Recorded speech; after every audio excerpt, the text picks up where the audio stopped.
बिहार में पलायन रोकने का जो 2 स्टेप प्लान हम लोग दे रहे हैं, वो पहला कि यहाँ से पूंजी के पलायन को रोककर बुद्धि के पलायन को रोका जाएगा, और जिस दिन पूंजी और बुद्धि का पलायन रुका उस दिन श्रम का पलायन अपने आप रुक जाएगा।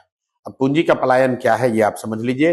बिहार में जो लोग यहाँ पर पैसा बैंकों में जमा करते हैं वो करीब करीब 4.5 लाख करोड़ रुपया हर साल होता है। उसमें बैड सीडी रेशियो की वजह से या लो सीडी रेशियो की वजह से करीब करीब 2-2.25 लाख करोड़ रुपया बिहार से बाहर बैंक भेज रहे हैं।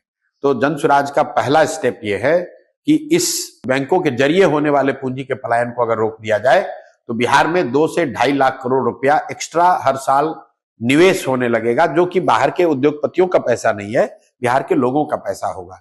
जब लोगों के हाथ में पूंजी आएगी तो निश्चित तौर पर यहाँ कंजम्पशन बढ़ेगा, इन्वेस्टमेंट बढ़ेगा और उससे रोजगार बढ़ेगा, बड़ी संख्या में लोग वापस बाहर नहीं जाएंगे। दूसरा जो हम लोगों ने कहा कि मनरेगा को हम लोग यहाँ कृषि से जोड़ना चाहते हैं, ताकि कृषि आधारित जो मजदूर हैं वो पंजाब और हरियाणा के खेतों में काम करने के बजाय बिहार के खेतों में काम करें।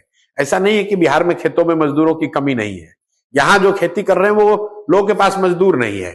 और मनरेगा में बिहार सरकार का यूटिलाइजेशन है 40%, क्योंकि इनके पास मनरेगा के अंतर्गत काम कराने के लिए ना पैसा है, ना साधन है, ना व्यवस्था है। तो हम लोग ये कह रहे हैं कि हम मनरेगा का पैसा जो हम लोग सरेंडर कर रहे हैं दिल्ली में, उस पैसे को लेकर आएंगे और मनरेगा के तहत मजदूरों को किसानी से जोड़ा जाएगा।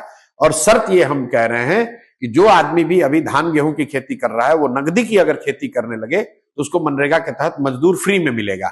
इसका बहुत बड़ा फायदा ये होगा कि जो कृषि आधारित मजदूर हैं उनको यहीं पे रोजगार मिल जाएगा, पलायन नहीं करना पड़ेगा।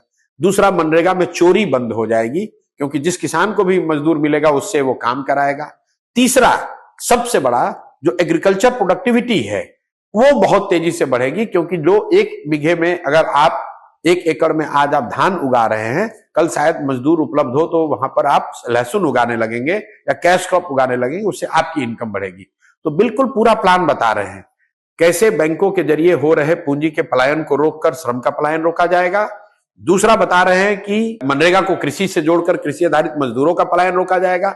और तीसरा, कि यहां घर घर इंटरेस्ट सबवेंशन की जो स्कीम लाकर हम लोग महिलाओं के हाथ में पूंजी देना चाहते हैं, ताकि घर घर में रोजी रोजगार हो सके। हम लोग ये कह रहे हैं कि 4% सालाना ब्याज पर यहां पर लोगों को कर्ज दिया जाए, ताकि लोग अपने अपने घर में छोटा मोटा रोजी रोजगार कर सके। उससे भी पलायन को रोकने में बहुत बड़ी मदद मिलेगी।